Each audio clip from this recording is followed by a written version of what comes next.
Encourageant, c'est que ce chiffre n'a pas progressé entre 2015 et 2016. Alexia Mayer nous dira à partir de quel moment il faut s'inquiéter et consulter pour une prise en charge. D'abord, rencontre avec 3 personnes qui ont choisi de se faire opérer.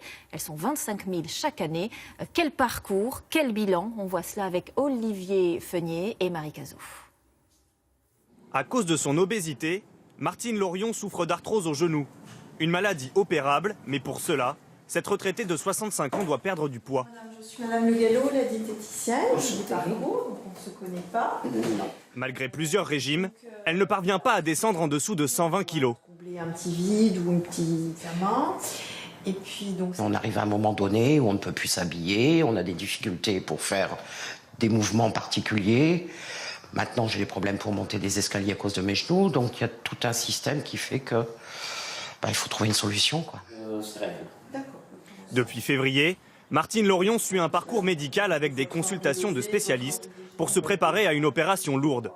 Son estomac sera réduit à un tube de 2,5 cm de diamètre et ne pourra contenir que l'équivalent d'un verre d'eau. Ça va? Très bien. Vous êtes bien là? Pendant l'opération, le chirurgien va réduire de moitié l'estomac, c'est-à-dire qu'il va le réduire de cette façon. Voilà, la réduction sera de moitié. Ce procédé chirurgical, c'est la gastrectomie. Une large partie de l'estomac est enlevée. Avec 25 000 opérés chaque année, c'est la technique la plus utilisée pour combattre l'obésité. Autre option, plus complexe, le court-circuit gastrique. Cela consiste à créer une poche dans l'estomac et à la raccorder directement à l'intestin grêle. Au total, le nombre d'opérations a considérablement progressé en 10 ans, mais elle ne se pratique pas à la légère. Un parcours préopératoire d'au moins 6 mois permet de préparer le patient et d'éviter tout risque de rechute. Comment allez-vous? Ça va. Ça va? Aujourd'hui, on n'a pas mieux que les opérations parce que, justement, elles ont les mérites de leur grossièreté. Elles modifient, elles font comme un électrochoc au niveau de la physiologie. Ça fait que les patients maigrissent parce qu'il y a une sorte d'électrochoc d'un dysfonctionnement. Cet électrochoc, Jessica Pasquier l'a vécu il y a 4 ans. Elle pesait alors 115 kilos, contre 75 aujourd'hui. Une transformation physique radicale qu'elle ne regrette pas. Ça vous fait quoi de regarder ces photos-là? J'ai peur de mettre trop les salés pendant tant d'années. Son conjoint Jean-Marc Vouzemer a lui aussi été opéré. Il a perdu 50 kilos en moins de 2 ans. La vie de ce couple a complètement changé, en commençant par le contenu de leurs assiettes. Alors on s'est fait une petite omelette jambon fromage, quelque chose de simple, quelque chose que les gens cuisinent en général. Sauf que forcément, une omelette qu'une personne pourrait manger toute seule, c'est une omelette qu'on mange à 2 et qu'on aura peut-être du mal à finir. On peut pas avaler une cuillère de plus, c'est quelque chose de très désagréable à ce moment-là. Avec de telles contraintes, il a fallu réapprendre à manger, en augmentant très progressivement les quantités et en améliorant la qualité des repas. Un nouveau mode de vie qui a bouleversé leur quotidien.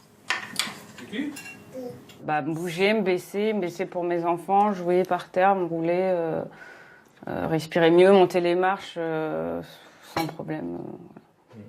Et le plaisir, alors je reste une femme, donc le plaisir de pouvoir s'habiller et se regarder dans le miroir sans dire aujourd'hui c'est pas la peine, je mets ça, mon truc noir et voilà.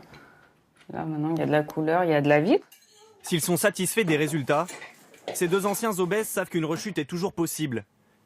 Mais ils ont bien l'intention de laisser ces photos derrière eux.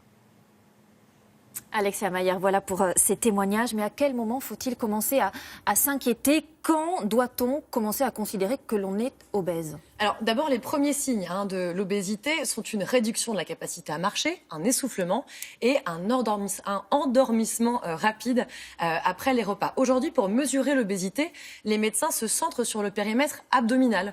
Un homme ne doit pas dépasser 102 cm de tour de taille et une femme 88 cm parce que selon les médecins, les obèses qui stockent tout sur le ventre sont plus à risque en termes de maladies cardiovasculaires ou maladies chroniques. On nous parle aussi beaucoup de l'indice de masse corporelle. Absolument. L'indice de masse corporelle est toujours un bon indicateur pour savoir si votre corpulence est normale, si vous êtes en surpoids ou en situation d'obésité. Pour le calculer, allez, on révise un petit peu nos maths. Il faut diviser le poids par la taille au carré. Par exemple, un homme qui mesure 1,75 m et pèse 95 kg est dans une situation d'obésité. Pourquoi ? Eh bien parce que si le résultat de votre calcul se situe entre 25 et 30, là, vous êtes en surpoids et à partir de 30, en situation d'obésité. Bon, voilà pour les conseils, voilà pour le constat, là nous sommes prévenus. Mais quels sont les meilleurs conseils à suivre pour éviter de devenir obèse? Alors tout commence dès l'enfance. On sait bien sûr que l'héritage génétique peut favoriser le surpoids chez l'enfant, mais les mauvaises habitudes sont un facteur aggravant. Alors il y a 3 recommandations pour éviter que les plus jeunes prennent trop de poids. D'abord, il faut faire du sport, en moyenne 1 heure par jour, 5 jours sur 7. Et puis limiter la télé à 2 heures par jour. Et enfin, bien dormir entre 9h et 11h pour les enfants de 5 à 13 ans. Et cela permettrait, selon les chercheurs, de réduire les risques d'obésité chez l'enfant. Et notez que dans le monde, 600 millions d'adultes sont obèses.